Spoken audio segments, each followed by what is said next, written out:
Kimin ki ailəsi yanındadır, tamdır, qədrin bilsin. Kiçik xırda söz-söhbətdən ötürü ayrılmasınlar. Həqiqətən də ayrılıq çox pis şeydir. Tək qalmaq çox pis şeydir. Yəni, hələ də bir gənc qadın üçün çox pis şeydir. Hər an istəyirsən ki, yanında olsun. Biz onun söhbət eləmək, oturub elə qarşılıqlı bir çay içmək belə dünyaya deyil. Sanki mən ümumiyyətcə hər şeydən məhrum olmuşam sanki. Əslində anam çalışır ki, deyim, gülüm, yəni biraz özümə gəlim. Sadəcə bacarmağa çalışıram, amma olunmur. Sanki durduğum yerdə irəliləyirəm. Sadəcə durduğum yerdə. İrəliyə gedə bilmirəm. Amma Həmid olsa mən bilirəm ki, daha çox heç nə eləməzdim, amma ömür boyu irəlidəydim.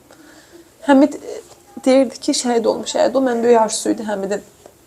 Mən də həmişə deyirdim ki, bəhs edə Həmid deyirdi ki, yox da, şəhidlik başqa histir, günah başqa duyğudur. Bir dənə ona görə təsəlli tapıram ki, özü arzulayıbdı onu, özü istəyibdi. Qorxmayıb, mərd olub, cəsur olubdu. O özü də bizlə danışanda, müharibədə bir neçə dəfə danışmışıq ondan. Biz nə danışırdı ki, biz heç vaxt qorxmamışıq. Heç vaxt, heç nədən qorxmamışıq. Mən 44 günlükdə heç, 44 günlükdə də bu günü gözləmirdim, antiterrorda da. Həqiqətən, mən inanmazdım ki, Həmidə neysə olar. Son ana kimi anamla mən biz onu yaralı gözlürdük. Mən həmişə Həmidə dedim ki, uzaqbaşı yaralanırsan, belə zarafatcadır. Ay deyirdim, nə danışsan, yaralanmaq elbsən asandır. Dedim, nə, məsəl sağ-salamat gələsən də yanıma. İndi hələ də düşünəndə o bir gün, bir neçə saat inana bilmirəm. Çünki mən evdə Həmidə yemək pişirirdim. Biz heç nədən xəbərsiz, elə bir ki, Həmid heç müharibədə deyil. Əslində, müharibə başında hamımız bilirik də, eşidirik, bizə yaxındır. Amma biz həyatımıza davam edirdik. Nə bilim. Burada məhlədə eşidiblər ki, Həmid şəhid olub. Mənim Həmidin belə son günləri ilə bağlı olan xatirələrim odur ki, bilmirəm, yəni onu mən xoşumu deyim, bədmi deyim, bilmirəm. Yəni, Həmid şəhid olubsa, dünyanın axırıdır.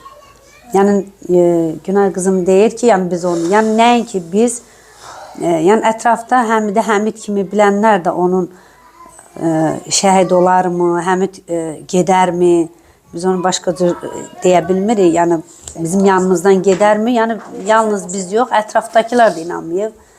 Amma bir tərəfində də bir qürurlu bir yeri də var ki, insanların yaddaşında mı, insanların təxəyyülündə biz Həmid deyəndə Xocalı deyəndə Həmid xatırlayır.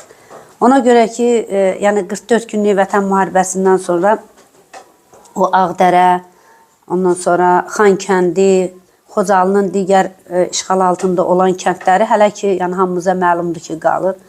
Yəni mən onu bir sızıltılı, yəni elə bir sanki sızıldayır o torpaqlar, məni də xilas eləyin deyə. Yəni onlar antiterrordan sonra Həmid kimi, yəni başlanğıcı var idi. Yəni istər hər bir şəhidin keçdiyi yol bizim üçün dəyərlidir, hər bir şəhidimiz bizim üçün əzizdir. Lap istər 1-ci Qarabağ müharibəsi dövründə olsun, istər ara sıra şəhid olan şəhidlərimiz olsun, istər 2-ci Qarabağ müharibəsi, 44 günlük vətən müharibəsini deyirəm, o dövrdə qisas əməliyyatı, nəhayət antiterror əməliyyatı sanki son qoydu.